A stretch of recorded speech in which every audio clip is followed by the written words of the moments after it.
உலக மக்கள் அனைவருக்கும் என்னுடைய விழிப்புணர்வான வணக்கங்கள். இப்போ நம்ம பார்த்துட்டு இருக்கக்கூடிய இந்த நிலம் ஒரு காலத்தில் மிகப்பெரிய அளவில் விளைச்சலை கண்ட நிலம். கரும்பும் நெல்லும் மிகப்பெரிய அளவில் விளைஞ்ச ஒரு நிலம்.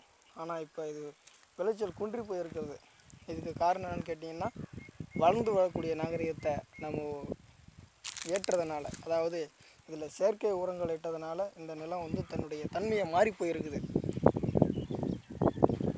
மற்ற நிலங்கள்லாம் பார்த்துக்கிட்டிங்கன்னா ஏறக்குறைய கொஞ்சம் கொஞ்சம் அருகம்புல்லுக்கள், கோரை புற்கள் போன்ற புற்களெல்லாம் இருக்கின்றன.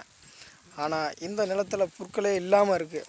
இதை பாருங்கள், ஓட்டிய நிலத்தில் நிறைய புற்கள் கிடக்கும், இது மாதிரி சத்து சத்து. ஆனால் ஏறக்குறைய எங்கேயாவது ஒரு இடத்துல தான். இதை பாருங்கள், எல்லா இடத்துலையும் புல் இல்லை. ஆனால் மண் மட்டும் கருமையாக தெரியுது. இந்த கருமையாக தெரியுது அப்படின்றதுக்காக இந்த வயக்காட்டை சுத்தம் பண்ணியிருக்காங்கன்னு இல்லை. ஆனால் இதில் பெரும்பான்மையான அளவில் களைக்கொல்லியை விசிறதுனால இந்த நிலம் கெட்டு போய் மாசடைஞ்சு போய் விளைச்சல் குன்றி போயிருக்கு. எதிர்கால விவசாயத்தை காப்பாற்றணும்னா நாகரிகமாக இருக்குது அப்படிங்கிறதுக்காக களைக்கொல்லி அடிக்காமல், செயற்கை உரங்கள் இடாமல், இயற்கை உரங்களை இட்டும் சரியான முறையில் களையை வெட்டியும் விவசாயத்தை பண்ணும் பட்சத்தில் தான் எல்லாருக்குமே உணவு சரியான முறையில் கிடைக்கும்.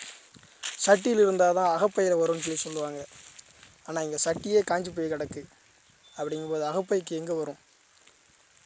எதிர்கால விவசாயத்தையும் எதிர்கால மக்களுடைய உணவு தேவையும் காப்பாற்றணுன்னா சரியான இயற்கை விவசாயத்தை பயிரிடுங்க அப்படின்னு சொல்லிட்டு இந்த உலகுக்கு விவசாய எச்சரிக்கையை நான் விடுக்கிறேன். தயவுசெய்து களைக்கொல்லி அடிக்காதீங்க, செயற்கை உரத்தை தவிருங்க. நன்றி.